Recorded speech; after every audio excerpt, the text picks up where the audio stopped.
ओम श्री तुलसी देव्य नमः। आप सभी का हमारे YouTube चैनल पर हार्दिक स्वागत है। आज एकादशी पर आइए सुने तुलसी माता की पावन कथा। एक नगर में एक गरीब ब्राह्मण अपनी पत्नी के साथ रहता था। वो भिक्षा मांगकर अपना जीवन गुजारता और भगवान की पूजा में लगा रहता था। वह उतनी ही भिक्षा मांगता जिससे उसके और उसके परिवार का पेट भर सके। उस नगर का राजा बहुत धनवान और ब्राह्मणों का आदर करने वाला था। राजा किसी भी ब्राह्मण को अपने महल से खाली हाथ नहीं जाने देता था। दूर दूर से ब्राह्मण राजा के पास आते और मुंह मांगा दान लेकर आशीर्वाद देते हुए चले जाते। एक दिन ब्राह्मण की पत्नी ने ब्राह्मण से कहा कि दूर दूर के ब्राह्मण राजा से मनचाहा दान लेकर चले जाते हैं और तुम यहाँ के यहाँ एक दिन भी राजा के पास नहीं गए। जन्म भर कंगाली कहाँ तक झेलूं? आज तुम जाओ और राजा से कुछ मांग कर लाओ। ब्राह्मण ने अपनी पत्नी को समझाते हुए कहा, तू तो बावरी है, हमें धन की क्या ज़रूरत? हमें इतना तो मिल ही जाता है जिससे हम अपना पेट भर सकें, और राजा का धन अच्छा नहीं होता, वो हमें नहीं लेना चाहिए। ब्राह्मण की पत्नी जिद पर अड़ गई और बोली, मैं तुम्हारी एक भी बात सुनने वाली नहीं हूँ। कब तक हम कंगाली में जीते रहेंगे? तुम तो रोज़ माला लेकर बैठ जाते हो। अपने बच्चों को क्या खिलाएं और क्या पहनाएं? जब बच्चे दूसरे बच्चों को पहनते ओढ़ते और खाते पीते देखते हैं तो उनका मन भी ललचाता है। आज तुम राजा के पास जाओ, राजा बहुत भला व्यक्ति है, वो हमें ज़रूर मुँह मांगा दान देगा। मजबूर होकर ब्राह्मण राजा के महल की ओर चल दिया, पर राजा उस समय महल में नहीं था। ब्राह्मण को वापस लौटना पड़ा। दूसरे दिन ब्राह्मण की पत्नी ने ब्राह्मण को फिर से महल भेजा, परंतु राजा फिर से महल में नहीं मिला। तीसरे दिन राजा महल में मिल गया और उसने ब्राह्मण का स्वागत किया और उसे आसन पर बैठाया और 2 दिन न मिल पाने के लिए क्षमा भी मांगी। राजा ने कहा, मैं आपकी क्या सेवा कर सकता हूँ? ब्राह्मण ने कहा, जो मैं मांगूँ वो आप दे सकेंगे? राजा ने कहा, हाँ हाँ, कहिए, मैं आपकी क्या सेवा कर सकता हूँ? ब्राह्मण ने निवेदन किया, महाराज, मैं कुछ और नहीं चाहता, बस आप मुझे अपनी पसीने की कमाई से 4 पैसे दान में दे दीजिए। ब्राह्मण की बात सुनकर राजा चौंक गया और सोचने लगा, खजाने में बहुत सारा धन पड़ा है, पर मेरे मेहनत की 1 कौड़ी भी नहीं है। राजा ने ब्राह्मण से कहा, आप मुझे 1 दिन का समय दें, मैं कल आपको आपका मुंह मांगा दान दूंगा। ब्राह्मण को जब खाली हाथ देखा तो पत्नी बोली, क्या हुआ? राजा ने कुछ नहीं दिया? ब्राह्मण बोला, राजा ने कल देने के लिए कहा है। ब्राह्मण की पत्नी सोचने लगी, शायद इन्होंने बहुत सारा धन मांगा होगा और राजा को इसकी व्यवस्था करने में समय लग रहा होगा, इसीलिए कल बुलाया है। दूसरी ओर राजा ने अपने राजसी कपड़े बदलकर फटे पुराने कपड़े पहने और मजदूर जैसा वेश बना लिया। जब राजा की पत्नी ने देखा और कारण पूछा तो राजा ने सब कुछ बताया। रानी बोली, मैं भी आपके साथ चलूँगी। राजा के हाँ कहने पर रानी भी पुरानी साड़ी पहनकर आ गईं। इस प्रकार राजा रानी मजदूरी की तलाश में शहर निकले। लुहारों के मोहल्ले में जाकर राजा ने आवाज़ लगाई, किसी को मजदूर चाहिए, मजदूर। आखिर एक लुहार ने उन्हें बुला लिया, जो पहिए पर हाल चढ़ाने की तैयारी कर रहा था। उसने राजा से कहा, देखो, तुम्हें पहले खलात धोंकनी पड़ेगी और जब आग आ जाए उसके बाद घन पीटना होगा। फिर रानी की ओर देखकर कहा, तुम्हें कुएं से पानी लेकर हौदी भरनी पड़ेगी और कोयले वाले घर से कोयला लेकर भट्टी में डालना होगा। तुम दोनों को दिन भर में 2-2 आने मिलेंगे। अगर काम पसंद हो तो बोलो, नहीं तो अपना रास्ता नापो। राजा रानी लुहार के बताए काम को करने लगे। राजा खलात धोंकने लगा, पर उससे काम ठीक से नहीं हो पा रहा था। लुहार नाराज होकर राजा को ठीक से काम करने के लिए कहता। राजा जैसे तैसे अपना काम करने लगा। रानी भी कुएं से पानी भरकर लाने लगी। रानी के हाथ में फफोले पड़ गए। किसी तरह बड़ी कठिनाइयों से उसने पानी का हौद भरा उसके बाद रानी कोयला लाकर भट्टी में डालने लगी। कोयला भरने से रानी के गोरे हाथ और कपड़े काले हो गए। भट्टी में आग आने पर लुहार ने पांत भट्टी में से निकालकर पहिए पर जमाई और एक घन अपने हाथ में लेकर और एक राजा के हाथ में देकर कहा, देखो बारी बारी से घन इस पर पटकना, हाथ इधर उधर ना होने पाए। राजा जोर जोर से घन पटकने लगा, लेकिन उसका निशाना ठीक नहीं बैठता था। कभी घन हाल पर गिरता तो कभी पहिए पर। मजदूरों का ये हाल देखकर लुहारिन बड़बड़ाती हुई आई और लुहार से कहने लगी, तुमने कहाँ से ये नौसिखिए मजदूर काम पर लगाए हैं? इनसे काम नहीं होगा, ये सबसे मजदूर तुम्हारा सब काम बिगाड़ देंगे। राजा रानी उन दोनों की फटकार सुनते सुनते अपना काम मन लगाकर करते रहे। घन पटकते पटकते राजा का शरीर पसीने से तर हो गया और जोर जोर से सांस चलने लगी। रानी भी पानी भरते भरते और कोयला झोंकते झोंकते थककर चूर हो गई। दोनों ने पूरे दिन बहुत मेहनत की। लुहार ने राजा रानी को 2-2 पैसे दिए, जिसे वो बड़ी खुशी खुशी लेकर महल आ गए। आज उन्हें पता चला कि मेहनत की कमाई कैसी होती है। राजा ने 4 पैसे अलग रख दिए और अगले दिन ब्राह्मण को बुलाकर उसे दे दिए।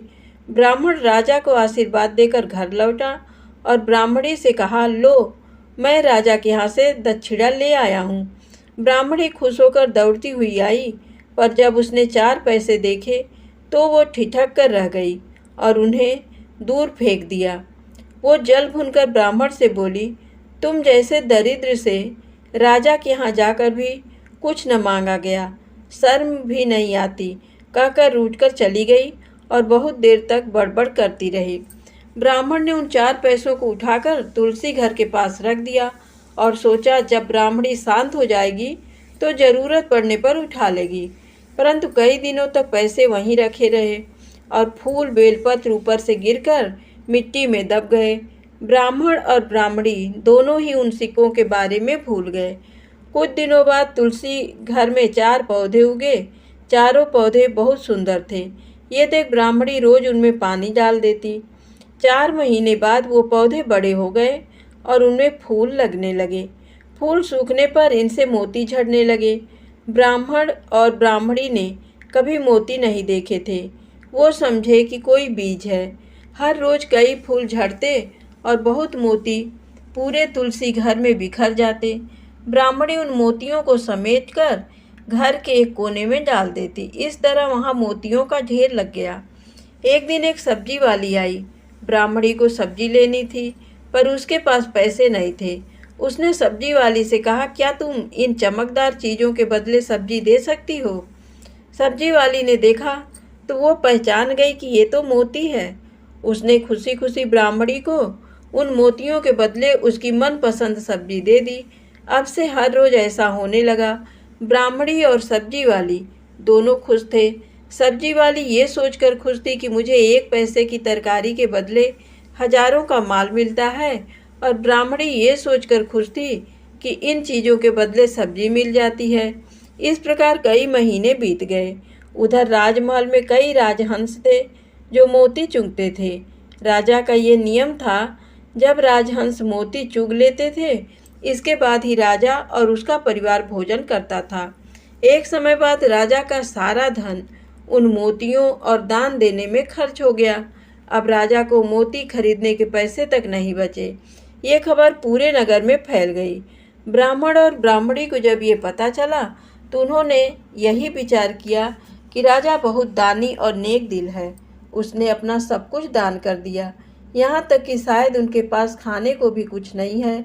ऐसे हालत में हमें उन लोगों की सहायता करनी चाहिए। ब्राह्मण ने ब्राह्मणी से कहा, अगर तू कहे तो इसमें से कुछ बीज राजा को दे दूं। तू कहती है इससे सब्जी और खाने की चीज़ें मिल जाती हैं। ब्राह्मणी ने कहा, हाँ, मैं रोज़ इसके बदले सौदा लिया करती हूँ। ऐसा कहकर ब्राह्मणी एक टोकरी बीज भर लाई।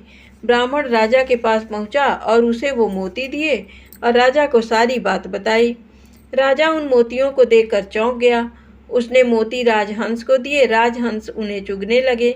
ये देख राजा ने ब्राह्मण से कहा, एक एक मोती सैकड़ों रुपयों का है। सच बताएं, आपके पास इतने मोती कहाँ से आए? ब्राह्मण बोला, महाराज, ऐसे बीज तो हमारे घर पर बहुत हैं।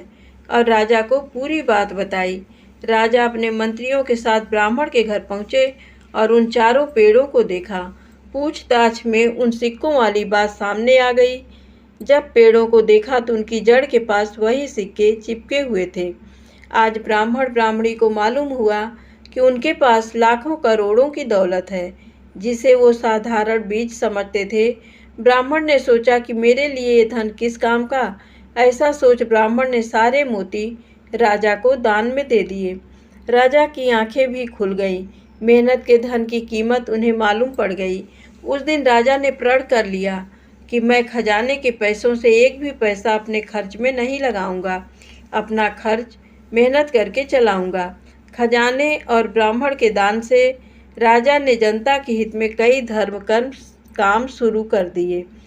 आइए अब मनोकामनाएं पूर्ण करने वाली एकादशी माता की कथा को सुनते हैं। कहते हैं, बिना एकादशी माता की कथा को सुने व्रत पूर्ण नहीं माना जाता है।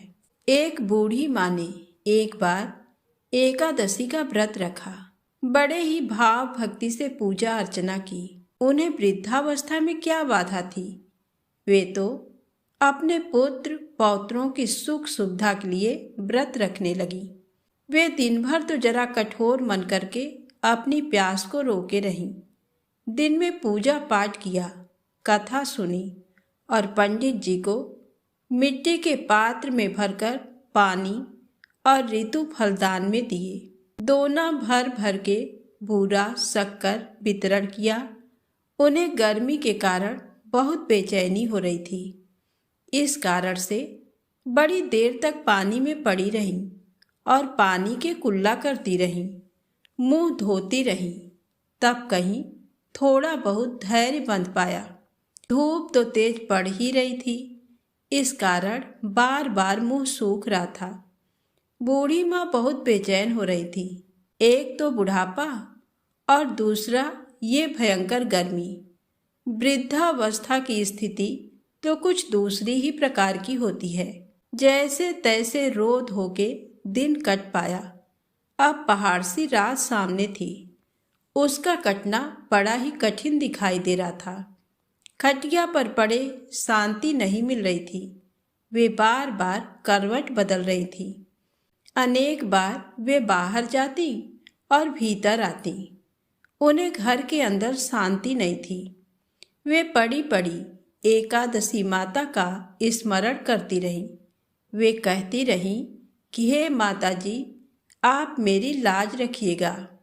आप ही मुझे शक्ति दे दीजिएगा, जिससे मैं भली भांति आपका व्रत कर सकूं और ये पहाड़ सी रात शांतिपूर्वक व्यतीत हो सके। प्यास के कारण बूढ़ी माँ की बेचैनी तो बढ़ ही रही थी। उन्होंने धैर्य रखने का बहुत प्रयास किया, किंतु सहनशीलता की सीमा टूट गई और वे घबराकर एकदम चिल्ला पड़ी। बोली कि बचाओ बचाओ। अम्मा का चिल्लाना सुनकर परिवार भर के नर नारी, बच्चे और पड़ोसी सभी बूढ़ी अम्मा के खटिया के समीप पहुंच गए और सबने पूछा कि अम्मा जी, आपको क्या हुआ? आप क्यों चिल्ला रही हैं? आप इस वृद्धावस्था में ये कठिन व्रत क्यों कर रही हैं? अम्मा जी, शक्ति से ही भक्ति होती है। थोड़ी ही देर में वे फिर से बोली कि अरे, हमारे तो प्राण ही निकले जा रहे हैं। मेरी छाती पर ठंडे पानी का घड़ा रख दीजिए। नातियों ने दादी की छाती पर ठंडे पानी का पात्र रख दिया। तब कहीं उन्हें थोड़ा बहुत आराम मिला और थोड़ी देर के लिए उन्होंने अपनी आंखें बंद कर ली। एकादशी माता ने सोचा कि ये बूढ़ी अम्मा है तो बहुत कठोर, जरा जाकर उनकी परीक्षा लेना चाहिए। वे आधी रात को मुर्गा बनकर टेर लगाने लगी। मुर्गा की आवाज़ सुनकर दादी जल्दी से उठी और बाहर जाकर आसमान की ओर देखा, किंतु आसमान में कहीं उन्हें प्रातःकालीन तारा दिखाई नहीं दिया। वे सोचने लगी कि ये मुर्गा क्यों और कैसे बोल गया। उन्हें प्यास तो लगी रही थी, थोड़ा बहुत उनका मन भी विचलित होने लगा था, किंतु अंत में उन्होंने दृढ़ निश्चय किया कि मैं अब व्रत को पूर्ण करके ही छोड़ूंगी, चाहे भले ही मेरे प्राण निकल जाएं। ये सोचकर फिर वे खटिया पर शिथिल होकर लेट गई। थोड़ी ही देर में एकादशी माता ने उनकी फिर से परीक्षा लेनी चाहिए। एक छोटी सी बालिका के रूप में एक गिलास में शरबत लेकर उनके सिरहाने खड़ी हो गई और जोर से बोली कि दादी जी, सवेरा हो गया है, आप हाथ मुंह धोकर शरबत पी लीजिए। पहले तो शरबत का गिलास देकर उनका मन डगमगा गया, किंतु अचानक व्रत का स्मरण हो आया और उन्होंने सोचा कि मैं किसी भी प्रकार से अभी शरबत नहीं पी सकती हूँ, और वे शांतिपूर्वक अपनी खटिया पर लेट गईं। फिर थोड़ी ही देर में उन्हें ऐसा लगा जैसे किसी ने उन्हें पानी के कुएं में पटक दिया हो। वे बड़ी देर तक उस कुएं में हाथ पांव चलाती रहीं, किंतु उन्होंने अपने मुंह में पानी की एक बूंद भी नहीं जाने दी और वे दृढ़तापूर्वक अपना व्रत पालती रहीं। थोड़ी ही देर में न जाने कहाँ से सामने आग जलने लगी, जिससे भारी गर्मी बढ़ने लगी। प्यास के कारण प्राण निकलने लगे, किंतु बूढ़ी अम्मा का कुछ भी नहीं बिगाड़ पाया। वे जैसे थी उसी तरह मुस्कुराती हुई सी बैठी रहीं। थोड़ी ही देर में बाहर प्रकाश दिखाई देने लगा। ऐसा लगा कि जैसे सवेरा हो गया हो। बूढ़ी अम्मा ने जब बाहर निकलकर देखा तो समझ गई कि अभी सवेरा होने में 3-4 घंटे की देरी है। ये जानकर वे शांतिपूर्वक इधर उधर घूमने फिरने लगी। एकादशी माता ये बात अच्छी तरह से समझ गई कि ये बूढ़ी अम्मा किसी भी प्रकार से अपने व्रत से नहीं टल सकती। वे उनके सत्य व्रत को अच्छी तरह से समझ गईं। सवेरा होते ही बूढ़ी माता ने स्नान किया, भगवान का पूजन पाठ किया, एकादशी माता की कथा सुनी, ब्राह्मणों को दक्षिणा देकर भोजन कराया। तब कहीं उन्होंने जल ग्रहण किया। कन्याओं को भोजन कराने के बाद अम्मा ने स्वयं भोजन किया। उस श्रेष्ठ व्रत के प्रताप से बूढ़ी अम्मा की आयु में वृद्धि हो गई। उनका घर परिवार हरा भरा हो गया। घर में अब उनके कोई अभाव नहीं रहा। वे हर तरह के सुख साधनों से संपन्न हो गई। नाती नातिनों से उनका घर भर गया और वे उसी दिन से 12 महीने की एकादशी का व्रत करने लगी।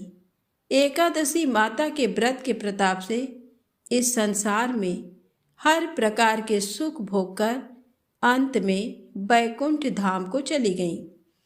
जैसे एकादशी माता ने बूढ़ी माता और उनके परिवार को हरा भरा किया, ऐसे ही एकादशी माता हम सभी की मनोकामनाओं को पूर्ण करे। तो बोलिए श्री लक्ष्मी नारायण भगवान की जय हो। एकादशी माता की जय हो। अब एकादशी पर आइए सुने विष्णु चालीसा पाठ। विष्णु सुनिए विनय सेवक की चितलाय, कीरत कुछ वर्णन करूं दीजय ज्ञान बताए। नमो विष्णु भगवान खरारी, कष्ट न सामन अखिल बिहारी। प्रबल जगत में शक्ति तुम्हारी, त्रिभुवन फैल रही उजियारी। सुंदर रूप मनोहर सूरत, सरल स्वभाव मोहनी मूरत। तन पर पीतांबर अति सोहत, बैजंती माला मन मोहत। शंख चक्र कर गदा बिराजे, देखत दैत्य असुर दल भाजे, सत्य धर्म मद लोभ न गाजे। काम क्रोध मद लोभ न छाजे, संत भक्त सज्जन मन रंजन। धनुजय असुर दुष्टन दल गंजन, सुख उपजाय कष्ट सब भंजन। दोष मिटाय करत जन सज्जन, पाप काट भव सिंधु उतारण। कष्ट नाश कर भक्त उबारण, करत अनेक रूप प्रभु धारण। केवल आप भक्ति के कारण, धरणी धेनु बन तुम ही पुकारा। तब तुम रूप राम का धारा, भार उतार असुर दल मारा। रावण आदिक को संहारा, आप वराह रूप बनाया। हिरण्याक्ष को मार गिराया, धर्मत्स्य तन सिंधु बनाया। 14 रत्नन को निकलाया, अमिलख असुरन द्वंद मचाया। रूप मोहनी आप दिखाया, देवन को अमृत पान कराया। असुरन को छवि से बहलाया, कुर्म रूप धर सिंधु मझाया। मंदराचल गिरि तुरत उठाया, शंकर का तुम फंद छुड़ाया। भस्मासुर को रूप दिखाया, वेदन को जब असुर डुबाया। कर प्रबंध उन्हें ढूढ़वाया, मोहित बन कर खलहि नचाया। उस ही कर से भस्म कराया, असुर जलंधर अति बलदाई। शंकर से उनकी न लड़ाई, हार पार शिव सकल बनाई। कीन सती से छल खल जाई, सुमिरन कीन तुम्हें शिवरानी। बतलाई सब विपत कहानी, तब तुम बने मुनीश्वर ज्ञानी। वृंदा की सब सुरति भुलानी, देखत 3 धनुज शैतानी। वृंदा आय तुम्हें लपटानी, हो इस पर धर्म क्षतिमानी। हना असुर उर शिव शैतानी, तुमने ध्रुव प्रहलाद उबारे। हिरणाकुश आदिक खल मारे, गणिका और अजामिल तारे।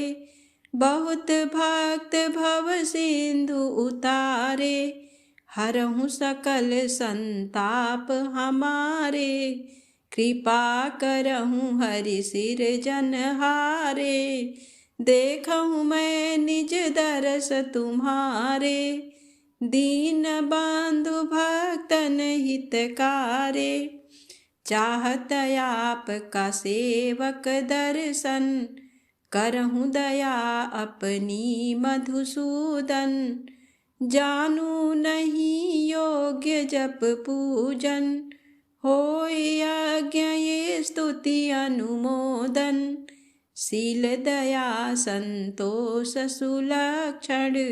विदित नहीं व्रत बोध विलक्षण, करहु आप का किस विधि पूजन। कुमति बिलोक होत दुख भीषण, करहु प्रणाम कौन विधि सुमिरन। कौन भांति मैं करहु समर्पण, सुर मुनि करत सदा सेवकाई। हर्षित रहत परम गति पाई, दीन दुखिन पर सदा सहाई। निज जन जान लेओ अपनाई। पाप दोष संताप नसाओ, भव बंधन से मुक्त कराओ। सुत संपत्ति दे सुख उपजाओ, निज चरणन का दास बनाओ। भक्त सदा ये विनय सुनावे, पढ़े सुने जो जन सुख पावे। प्रेम से बोले विष्णु भगवान की जय हो।